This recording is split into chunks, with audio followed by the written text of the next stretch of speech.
So this is finally done, the thumb for the backhoe.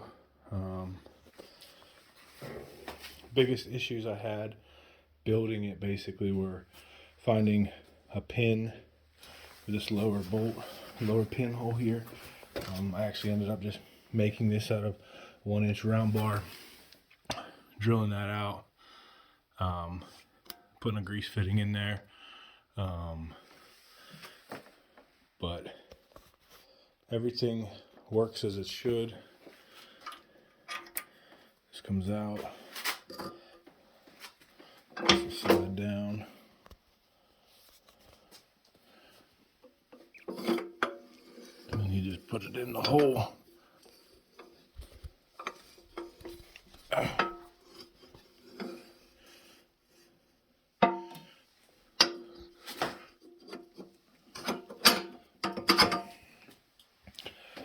That adjusts it.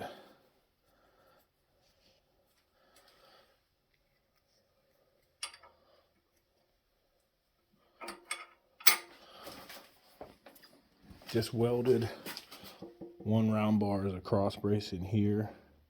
And this is a hollow for this pin, so you can take it apart. I wanted to put a bolt and a nut here to tighten it up to make it a little stiffer, but I couldn't find any bolts, 1-inch bolts long enough to go through there, so I just used another pin, drilled the holes, put those in there. But everything came out pretty easy. It's not hard.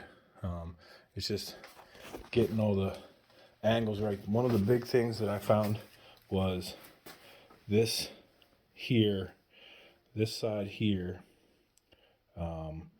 When you curl the bucket all the way out, you got to watch it'll hit here. The first time I did it, it was too big here, and the when I curled the bucket out, it broke the weld up here. It just snapped it right off. So get that dimension right. Have your bucket all the way out when you measure the distance here that this can be. But looks good.